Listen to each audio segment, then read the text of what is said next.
In my life, I've heard many horrible words. Of course, some of them were directed at me. You're a single woman, you're a scumbag. But I've yet to hear an insult as bad as the one my brother-in-law used on me. I'm not going to let my brother-in-law's slanderous remarks go unchallenged. My name is Amy Smith. I am 38 years old, single, and working.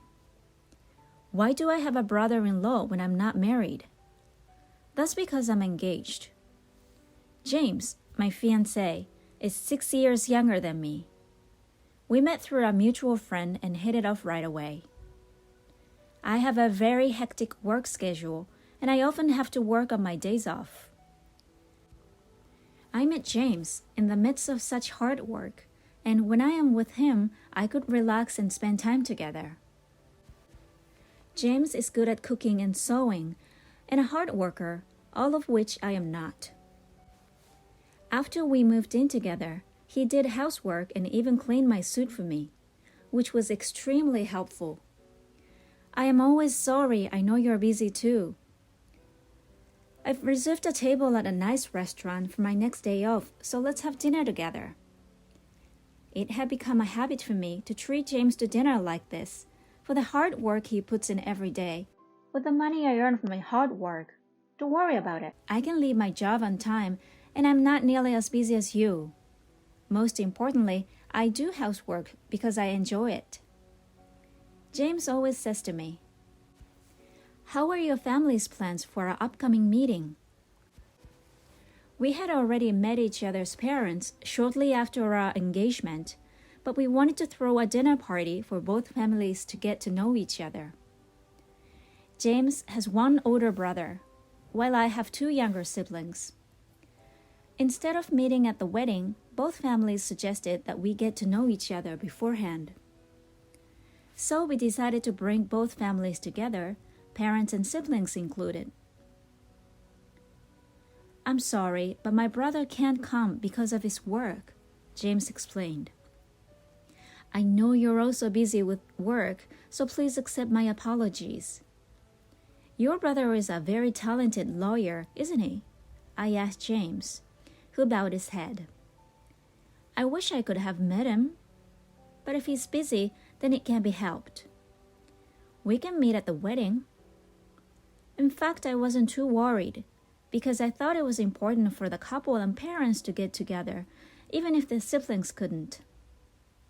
My brother can be cold to people, so even if he does come, I'm worried that he might be rude, James said. He appeared tense. On the day of the party, my brother-in-law was, as it turned out, not present. James looked relieved that his brother wasn't there.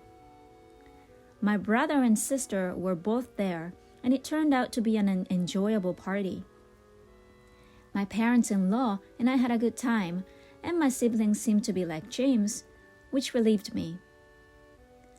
It was a fantastic opportunity, and I only wish I had met my brother-in-law. The day came to an end with that in mind. I never imagined that when I met my brother-in-law later, I would think he was such a rude person and that it was a good thing I didn't meet him at the dinner party. My mother and I were at the university hospital one day.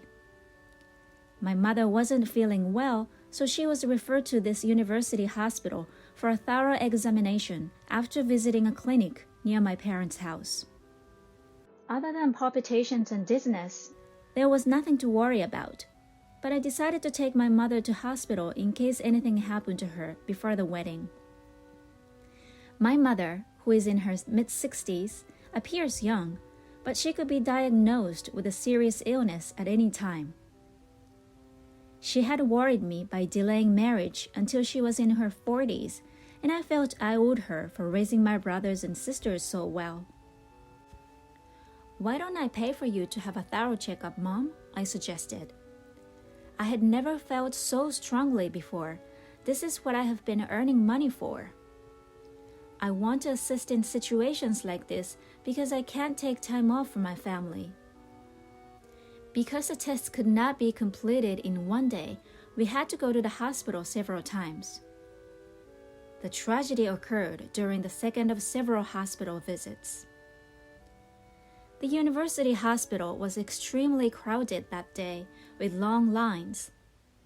My mother and I were waiting for a turn with a cup of hot tea in a space away from the waiting area where we could eat and drink. My phone then rang. It could be a work call. I left my tea with my mother and went to a location where I could take the call. It was indeed a work-related call. It was a call to check that I was not going to change my surname at work when I joined the family register. I returned to my mother after the phone call and I heard some yelling. What was she screaming at in the hospital? I hope my mother is all right. When I realized the yelling was aimed at my mother, I dashed over to her. My mother rose from her seat and bowed repeatedly to the man in the suit. Who is he? He was wearing an expensive-looking suit as well as a luxurious-looking watch and shoes. Pullback hair, full of pride. The man who is yelling at my mother looks like a debt collector. He didn't appear to be my mother's friend, so I inquired as to what was going on. Excuse me for interrupting, I said. Did my mother harm you in any way? The man shifted his gaze to me and examined me from head to toe. She placed a cup of tea or something on the seat, and when I sat next to her, it fell and stained my suit. What are you going to do? I have business after this. I examined his suit more closely, and it did appear to be slightly damp. I apologized sincerely. Let me pay for the dry cleaning. I tried to say, but the man was unconvinced and interrupted me, yelling even louder. The man shouting inside the hospital naturally drew a lot of attention. A few nurses came out, and a crowd quickly gathered. I'll let you off with a cleaning fee, the man said, perhaps realizing that the situation had evolved. Do you have any contact details? How can I contact you? He inquired. Oh no, I didn't have my business card. I always have on hand on days like this. A security guard called out to me. Are you all right? Is everything in order? Is there a problem? The gentleman clicked his tongue and tossed his business card at my feet. Make sure you call me, he said. There's no point in fleeing. I have a close relationship with this hospital, and I'm sure they will share your information with me. What on earth is going on? My mother and I are both sorry. I tried to fight back, but he took one look at my hand and said, You're single at your age? Women are said to have an expiration date, but you're not only expired, you're unsold industrial waste. You're like raw garbage, a single woman. He was rude once more. As I was about to respond to the insult directed not only at me, but at my mother, the man took off running to avoid being pursued by the security guard. What's up with that impolite demeanor? I'm furious. My gut was churning with disappointment over not being able to protect my mother and the rude man's comment. I bowed lightly to onlookers and security guards who had rushed to the scene out of concern and picked up the business card that had fallen at my feet. I was curious as to who the jerk was. I was perplexed as I read the name and title. So that's what all of this was about. I canceled the checkup and returned home, prioritizing my mother's mental health care. I'll never forget that guy. I'm sure I'll make him regret his rant against me and my mother. I went to the courthouse about a week later. Of course, it wouldn't be like in America, going to court over a stain on a suit. I saw a man I recognized walking toward me from the end of the main hall as I moved through the familiar halls, my heels clacking on the floor. I knew it. What should I say to him? I wondered. As I was thinking, he looked up at me as I passed him and said, "You're the trashy single woman from the other day, aren't you? You've got to be kidding me. What exactly are you doing here? This isn't the place for you." "Yes, this is the same man who assaulted my mother and me the day before." I wanted to say something harsh to him right now, but I have an evil side to me. Every day I think about how I want to completely destroy evil by using my strong sense of justice. "Oh, I'm very sorry about the other day. I believe you are Tom Dixon of the Honeywell Law Office." I brushed aside his rude outburst as I remembered his business card that had been thrown at me the day before. The man took offense and started talking about the suit incident, his mouth twisting in a nasty way. "I had an appointment with a client at the hospital after that," he explained, "and you embarrassed me." I don't understand how a trashy woman like you could stain someone's suit and then not call me back. Dixon worked as a lawyer. Of course, we happened to meet here today by chance. Then, because of his loud voice, I felt eyes on me from all sides. Lawyer Dixon began taunting me in a loud voice that people in the aisles could hear. I guess he wants to brag, even though I'd have to call security if this continues. There are many men like this in the legal profession. I was shaking my head, which irritated Dixon even more. "Mr. Dixon, what's with your loud voice?" said someone behind me. Someone approached me and asked, "Mr. Dixon, what's wrong?" When Dixon saw the man who owned the voice, he changed his tone and mumbled, "Oh no, this woman." As he took a business card from his card case, the man looked up at me and gasped.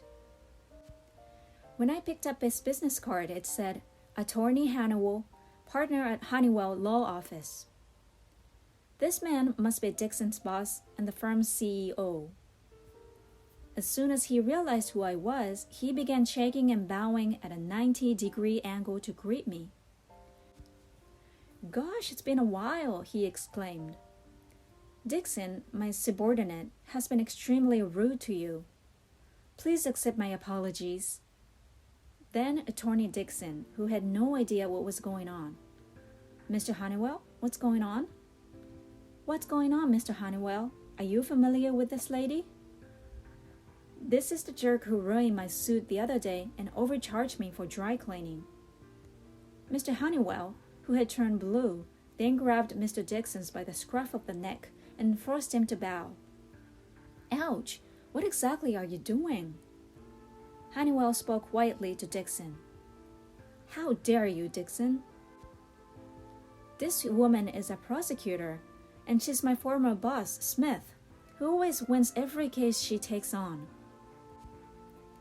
Lawyer Dixon was perplexed. He couldn't believe the single woman he'd called garbage was a prosecutor.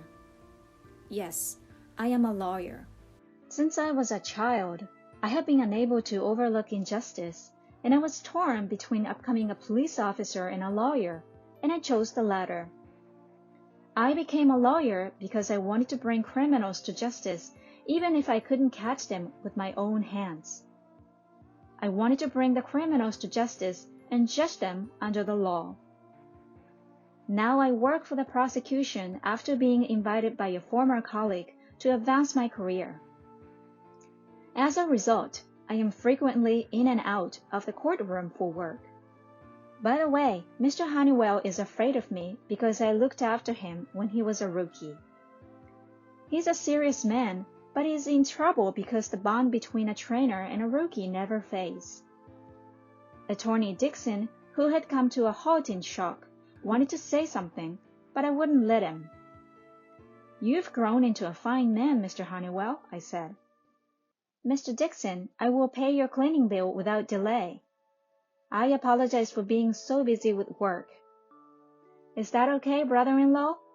"Brother-in-law?" said Lawyer Dixon, his mouth agape. "No way, James's fiancé?" he said aloud as he froze. I looked up at the business card he had thrown at me the other day to see if I could figure out what was going on. This rude man was, indeed, my brother-in-law, who had missed our wedding due to work. As I watched my brother-in-law, I noticed his face turn pale. As a lawyer, you know that comments like, "A single woman is garbage," are considered insulting. I was prepared to pay for the dry cleaning, but your response was appalling. You can be sentenced to 1 year's imprisonment or a fine of no more than $3,000, or both. Which do you prefer? As I said this, I smiled. Attorney Dixon finally fell to his knees and bowed his high head, realizing that his position was in jeopardy. Please forgive me if the press finds out. I suppose assertive lawyers are more aware of the media. Sometime later, I had a successful wedding and now thoroughly enjoying newlywed life. James is now a full-time house husband, and I am more able than ever to devote myself to work for my family. My brother-in-law apologized several times to my mother and I and offered to settle the case. But I decided to ask him to write off the dry cleaning bill and forget about it. I could make the money on my own. My brother-in-law didn't attend the ceremony, most likely because he felt awkward. My brother-in-law's business has suffered significantly due to his attitude toward us, as well as complaints from other customers. I suppose bad deeds are exposed. I promised myself that I would protect this life so that we can continue to support each other.